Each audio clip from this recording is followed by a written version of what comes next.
Today, we have a special guest, but firstly, we have a new show coming out every Wednesday. You can email us hello@backchatpodcast.com.au or write to us on Instagram, backchat_basketball. Now, we've got a special... We have had a few athletes. We had Coach. We had Coach John Riley. Who else we had? Jacob Chance, or another coach. So I think Anthony might be our first proper athlete other than Greg, who's retired. It's Anthony. I really didn't want to pronounce the name wrong. Drmic? Yeah, Drmic. Drmic, yes. It's Got a it spell. right. Why isn't there a little letter in between the D God, and the everyone R? asks this. Well, it's supposed to be Drmic if you go on proper. Drmic. Yeah. Drmic. Okay. But Aussies can't roll the R, so we go with Drmic. That's all right. Okay, first thing we always ask every athlete. So we have the BackChat podcast as well that I host. And the first question we ask every athlete is what your greatest sporting achievement is. Now, I don't want to hear about, rookie of the year, scoring points in the NBL, any of that stuff. Boise, Broncos.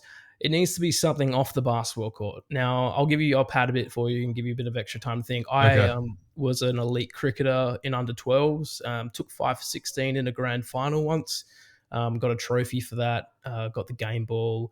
That's probably the greatest thing I've ever done in sport. We lost that grand final, but I was still there. What about for you, Anthony? Anything that comes to mind? It can be athletics, anything. Like it can be a specific game, or no? You said you don't want to hear about college. Not basketball. I know you're a basketballer. I don't really care about that stuff. I want the other good stuff. Wow. I think getting not affiliate, becoming a partner on Twitch was pretty cool. Yes, that was pretty cool. I think I kind of shortcutted it, but still becoming a partner on Twitch was pretty huge for me. So I'd go with that. That's elite esports. There you go. I think Esports, you're baby. the first guy that's probably said something in the esports world. But we've had other guys say they got like a lead in a play. I don't know how legit that is in terms of athletic ability. Pigeon racing. Someone said they were like a pigeon racer. So it doesn't matter. Esports. That's great. There we go. Now we do cover everything here. NBA, NBL. So we'll start with some NBA stuff. So I know you don't really follow the NBA closely, but is there a team that you would say that you would be your guys? I gotta say no, man. I just watch. If I am watching, usually it's playoffs and finals. Regular season, I don't really watch a ton.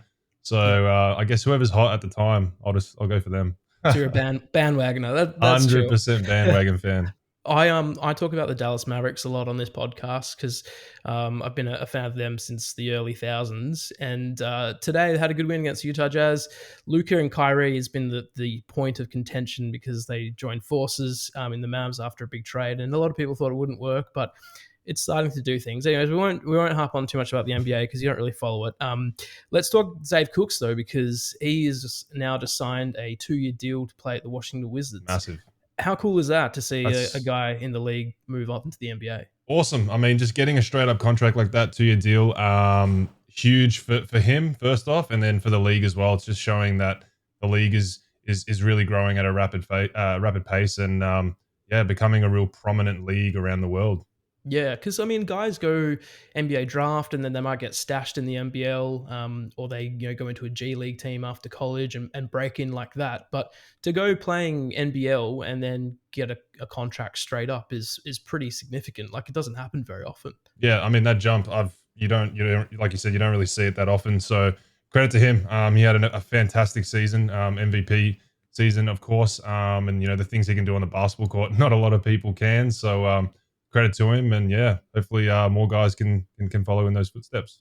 Yeah, what's your thoughts on the NBL being a pathway to the NBA? Do you think it's something that's becoming, obviously it is becoming more prominent, but is it viable?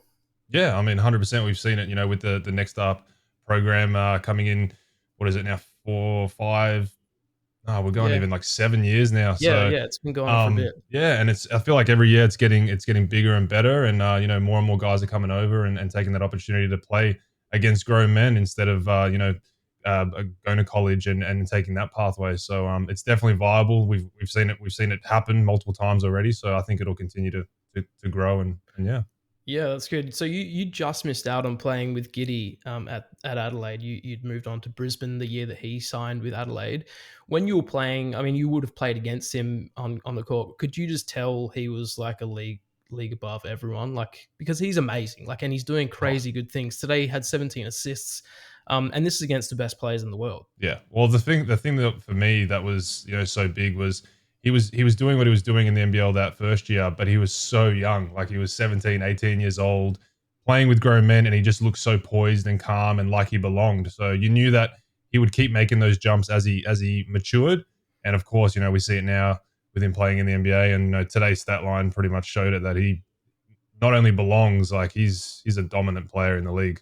Yeah, he's going to sign a huge max contract, Yeah, and he might have one of those full circle careers where he comes back to the NBL late in last years of his basketball days, but he'll be in the NBA for a very long time, and it's long exciting to time. see. And he's so good. He's not just like a token Australian in the NBA. Like he'll be top 10 in the next few years. Like he's just insanely good. Yep. Let's talk. Speaking of college, let's talk a little bit about your career. So, you signed with the Adelaide 36ers in 2016, but before that, you were at Boise in Boise Idaho, State. Yep. Boise State for the Boise Broncos. Not boys is what I thought it was. Boise just makes it that much more fun. What was life in Idaho like? For me, I loved it. I love small city, small town, college town. Everything you needed was there, and just being able to focus on basketball and getting better was the priority for me. So it just made sense. Didn't need to go to a big city to do that. And I think the year that I signed on, I think it was 5 or 6 seniors graduating. So just so much opportunity to come in and play right away, which is pretty much all I cared about. So Yeah, what's life like as a student athlete? I went to VCU, Virginia Commonwealth University, just for a semester, not as an athlete, purely as just a pleb that got an opportunity to go as for a foreign sort of exchange sort of thing. And I like to go down the court and play. There's a lot of pick up there, and the student athletes are just kings. Was that what it was like for you when you were there? playing pickup. Oh, you Well, I mean mean, just being a just being around campus. man, it was crazy because being a student athlete, being a basketball player, you already have that rep, I guess, on campus, and then me along with Igor Hazamerovic, we were the two Aussies that went over that first year, and yeah, you're the two Aussies on campus, so it was pretty cool experience to be a part of. Yeah, so you ended your time at Boise as I hope this doesn't hurt or sting as the second all-time leading Yeah, scorer. yeah, Now that's if you just to say that, that's elite. Like that's a crazy good yeah. thing to hang your hat on. The all-time second, but you're only 2 points I shy know. of lead of the all-time leader. What was I was that jacking last game threes. like? I was jacking Were you? threes in the last minute. Yeah, we Colorado State conference tournament. I think it was quarterfinals. I think we were the high seed. We should have won that game. We ended up choking it, and then the last minute I was like, oh my god, I have to make this. I have to make a shot, and it just didn't fall. We were gonna play in like the not the main tournament, maybe NIT or like CBI, just pretty much just so I could go get that done. But I don't know. I felt like I didn't want to just I don't know. It felt like the team didn't want to do that, and I didn't want to make everyone go play a game just so I could score 2 points just to get the thing. Which now looking back, I should have done. But Yeah, of course. it is what it is. Second all time is still amazing, and I'm super proud of what I was able to achieve when I was over there. So Yeah, for sure. I was looking at the stats and like the years that people have achieved these things. It looks like a pretty safe and secure record for now. And unless obviously eventually someone will come through and break it. oh But yeah, it's not like every year people are just getting closer and closer. Like there's the people who look like they're sort of third, fourth had stopped playing years ago. So Hmm. you're safe for a little while. But little yeah, while, little while. it's pretty awesome achievement though. Second all time scorer. And I don't know if you saw Giannis Antetokounmpo recently. He got the triple double by like throwing up a shot at the very end I of did see the this. yeah. Yes, So at the bottom, just caught it right. that rebound, yeah, and so he didn't actually end up with the triple double. But I feel like it would have been a little bit like that. You just sending a whole heap of players just to score a few points to go all time leader. Yeah. I couldn't believe Giannis did that because he's not really that guy. But who knows? Anyways, Wait, so they took it back.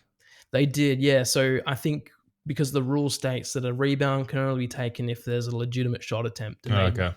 they deemed that it wasn't legitimate. What Okay. do you think would happen if that was in the NBL? Like, would he cop it from players? I don't know. I just don't. For me, I don't care about that stuff. Like that type of stuff, shooting at the end of games. Like I just, it doesn't bother me. Like if you're gonna do it, you're gonna do it. I mean, the shooting at the end of games is a whole different story with percentage. But Yep. go get your triple double. I think I'd do it. What about what about when a team's up by like 8 and there's, one possession left, and they, instead of dribbling it out, they go and just get a cheeky layup? Are you okay with that? I'm 100% okay with that. I think. I mean, we've seen the percentage be such a big part of the last couple seasons that True. there's. I don't. No one can. And I respect. I remember Tyler Johnson was talking about. I respect him. I played against him in college. Great player, but it's not the NBA. Like different rules over here. Go get a Yeah. bucket at the end of the game. That's true. We saw with the Perth Wildcats and Melbourne this Last season. possession. Like Yeah. very last possession. So if someone did that through the season, that could have been the difference between making the playoffs or not. All right, I'm all in on that. I reckon Yeah. score as many points as you can, even to the last second.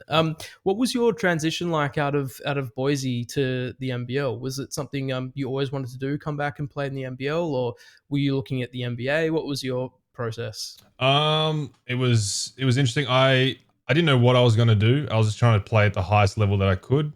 I actually got injured my senior year, had surgery, so then I had redshirt, had my second senior year, and I had complications from that surgery for a long time, which then bled into my NBL career, which is a whole long story. But yeah, I was just trying to play at the highest level I could, and I got the opportunity from Joey to come over to Adelaide and give it a crack, and yeah, that's kind of how it all started.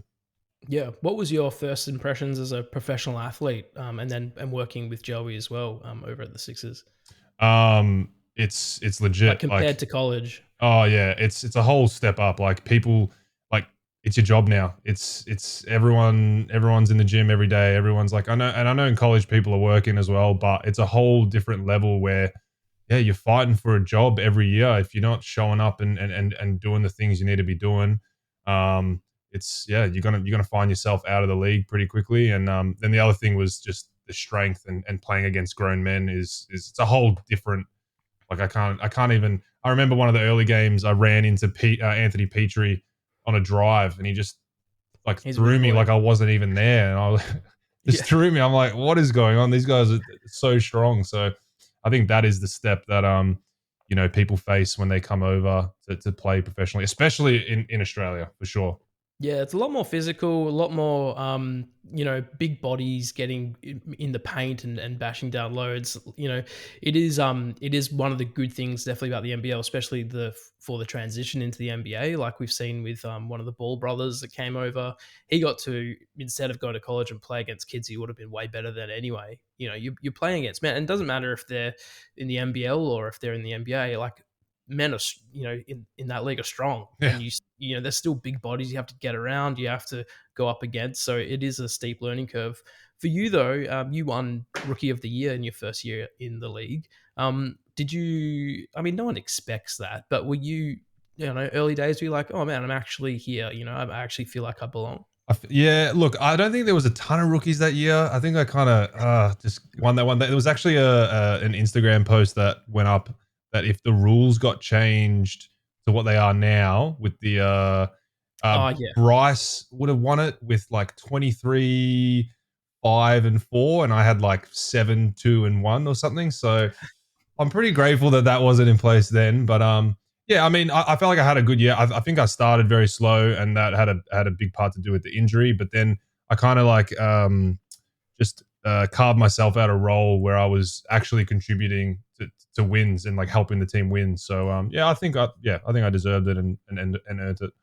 Yeah, to be honest, and look, I won't make you say anything that's going to get you in trouble, but I can't stand the new rookie rule. I reckon that is like, I don't know why the NBL persist on changing things constantly in the awards area. Like, it's so simple, just keep it black and white. Instead, there's like all these filters and rules that apply to people Oh yeah, winning awards. and it's confusing. It is confusing as well. I remember when it was Lamelo, right? Lamelo that played in NBL, or am I confusing? Yeah, yeah, Yeah, yeah, yeah. Lamelo Ball. So he won Rookie of the Year, and I know at the time the rule was if you play professionally professionally. anywhere in the world, you couldn't get Rookie of the Year, and he'd played in Lithuania or something Yep. as a paid athlete. And I wrote an email to the NBL asking why does Lamelo Ball get Rookie of the Year when he's played professionally, and I never got a response. And I asked a couple of people that I know work at the NBL on Twitter, and I just got shafted. Like they didn't want any bar of it, but it's because the rule was different. They decided they wanted to give it to Lamelo Ball because it looked good. So, anyways, No, no comment. I don't want to get in trouble. yeah, no, no I comment. still want That's to me. jump. That's all me saying that it's confusing and they change the rules as they please to make the story look better. Anyways, that's not from you. That's from me. You spent 4 years with the Adelaide 36ers before moving on to Brisbane. What was that process like, leaving, the first franchise that you played for, the team that, you had an opportunity with, to then go play at Brisbane? How did that sort of play out, and how did you deal with that? Yeah, it was interesting. I wanted to stay, to be honest. I tried to get that done, but that's professional sports. You don't always get to play where you want. And then I'm very grateful to get the opportunity to go to Brisbane. And honestly, it was pretty easy transition. There's so many of the guys who I've played with through juniors, versed in college, were already mates with, and all that. Were on that team, so it made it very easy. And then Lamanis is such a great coach. He just, I was able to just kind of mesh into the team pretty easily. Yeah. Where are you from originally? What state? Melbourne. Melbourne. Okay. So is there any part of you that's at the time wanted to go home? Like, has that been a thing for you wanting to do that? I mean, it would be good, but it's opportunity if that arises. I don't think Yeah. I've really had that opportunity to go to a Melbourne team as of yet. So yeah, it is what it is. It would be cool to play in front of your family every week, but yeah, it is what it is. Yeah. And your brother got to play for the Southeast Melbourne. Was it Magic? Magic, yeah, Yeah, Magic, the then Magic. then the Titans. Yeah, won a championship with the with Southeast Melbourne. What's that been like, having a brother playing basketball as well? Did you guys go out a lot when you were younger? Did you do you play now? Like, does he still get around it? Well, he's 14 years older than me, so we didn't really Yeah, play a lot when we were younger. yeah, right. But It would have been horribly unfair. just a little bit. No, but it was good for me when I was young. Coming up and like going through my junior stuff, he was playing professionally, so being able to see him play and see what it takes to get to that level, and just have someone I could follow in his footsteps and take all those same steps. So yeah, I was very fortunate. Yeah, that's great. What was it like then going back to Adelaide then after being in Brisbane for 2 years? Was that weird, like going back to where you started? Because I mean, 2 years is not a long time. It probably feels really quick when you're in the moment. Yeah. To then go back to Adelaide where you are now. Not weird at all. I love Adelaide. I'm probably going to live in Adelaide when I retire. Literally one of my favorite places in Australia. So was Nice. not weird at all. Got a house here. Like everything kind of just worked out perfectly to come back. So I would say, yeah, not weird at all. Yeah, that's good. So were you living in the same? Are you living in the same house that you were living in before you went to Brisbane, or Yep. did you move? Nope, same house. Exact Oh, same great. house. Yeah. Well, that would Rented it out to McVeigh when I left. right. So it's Keep it yeah, in shape for you. that's it. That's it. The house okay in order when you got back to it? Yeah, look, it was okay. Yeah, and yeah, there was some things, but it's all right. Kept a bond? Did you keep a bond from? Of course, of course.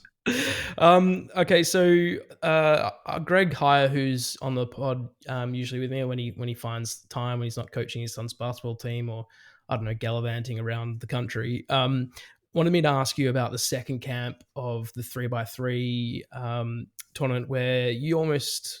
He said, and these are his words, Died. you almost died. So you missed a flight. What happened there? Yeah. Oh god. I don't know what illness I had. I had some like upper respiratory thing. I just couldn't breathe. And like those 3-on-3 camps are so intense that I pretty much call them wrestling. Like the first camp we went to, I was like, this is 4 days of wrestling. So yeah, tried to train that first that first session and just literally couldn't train, couldn't breathe. And I also did miss a flight, which I don't know how I did, but yeah. Like slept through alarm, Nah, missed oh, your did it flight, did it or get just cancelled? Hang on, I'm trying. traffic? Nah, the flight got cancelled. Okay, it wasn't my fault. The flight got What? cancelled, so it's all right. Right. Okay. So it wasn't you. Yeah. That's Maybe it okay. was What's me. I don't know. I'm sticking to the cancelling. Yeah, it was cancelled. Yeah, that's fine. It got cancelled. What's the transition like from playing 5-on-5 to 3-on-3? Because it doesn't. I mean, it looks like half court version of basketball, but it's obviously not. Like, Yeah. what's it like for you? I love it, and for me, it's an easy transition. I feel like my game fits it pretty perfectly. I shoot threes, I shoot quick, and then I like driving to the basket really quick. So both of those work out. I'm pretty strong. I get Yeah. after it. It just, for me, it just works out. Obviously, you got the rule changes and stuff that you need to learn, but yeah, yeah, easy. Yeah, nice. Is it more physical than regular basketball? 100%, without a doubt, it's wrestling. Yeah, Yeah. yeah. Why is that? Because they play. It looks like from the outside, and I haven't watched it, too closely, but it looks like there's a lot of bigs playing. It's not like, in basketball you have guards and mid size and then a big. It's like it just feels like a lot of big men in there. Yeah, I feel like yeah, like a lot of tweeners are usually pretty good at Yeah, 3-on-3, like that 3-4, but they're also quick and they're athletic and they can get after it. Yeah, a couple fives are playing as well. I don't know. I don't know the optimal setup for a 3-on-3 team, but yeah, you see a lot of different shapes and sizes on the court. yeah. What do you think of Greg Hire as a teammate? You didn't obviously play with him when you didn't play at the Wildcats, but as a 3-on-3 teammate, any comment there? Well, I didn't get the chance to go to Com Games and play with him, but at the camp it was good. He is extremely physical.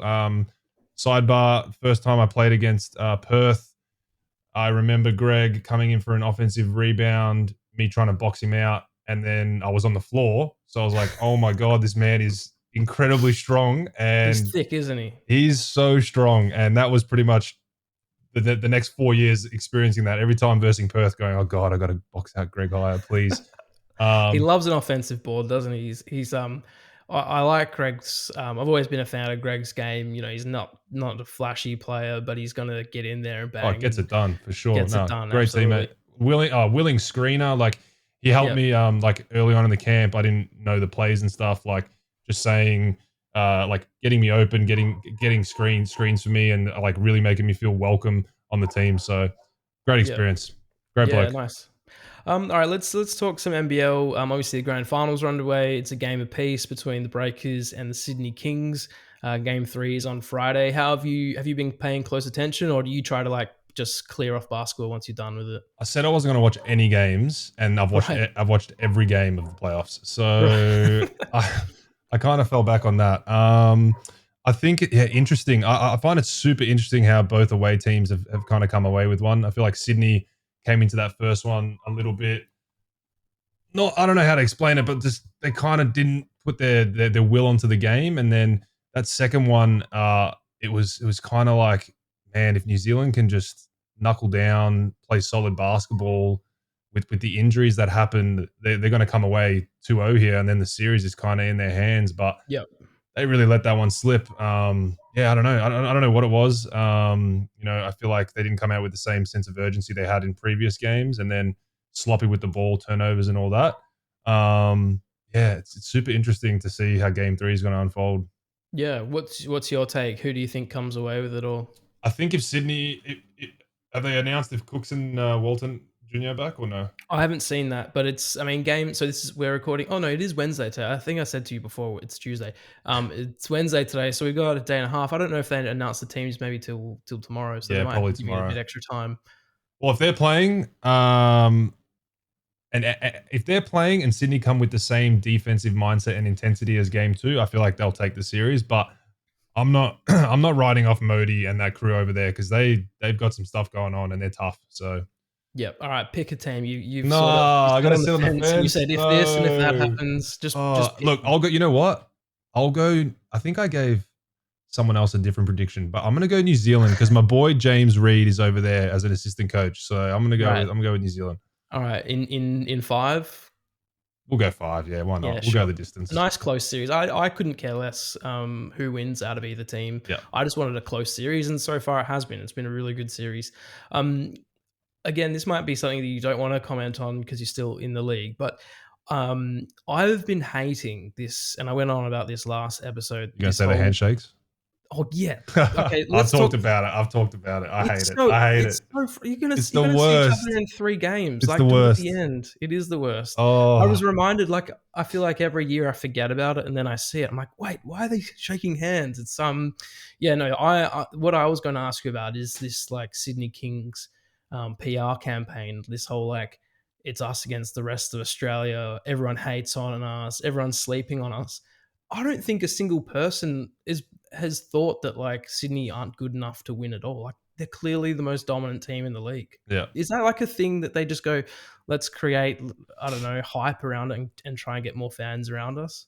I have no idea Okay. why this narrative has come up. It is a thing, right? It's not just I me. mean, they've come out and talked about it. Fair enough. Whatever gets you going, man. If you need some extra motivation, and that's gonna get you going, sweet.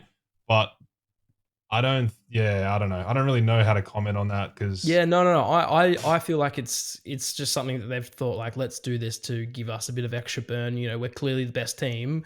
You can't just go in super confident and go, yeah, we're going to win. We need some sort of narrative. Anyway, I've been.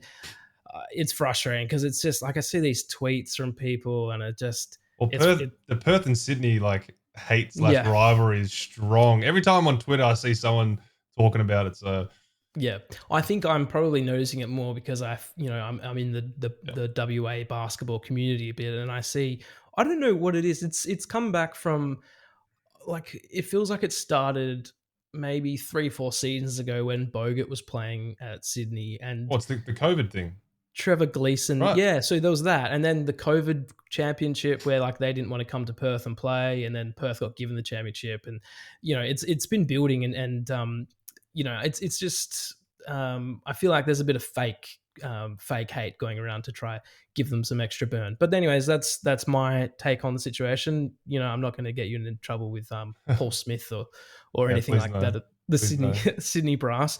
Okay, a couple of questions to finish up, and I'll let you go. So this one is coming from Nick Tan. 77 on Instagram. It says the NBL dabbled in Twitch a few seasons ago.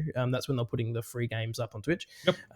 but has since abandoned it. Do you think the NBL is missing out on an opportunity to have a presence there?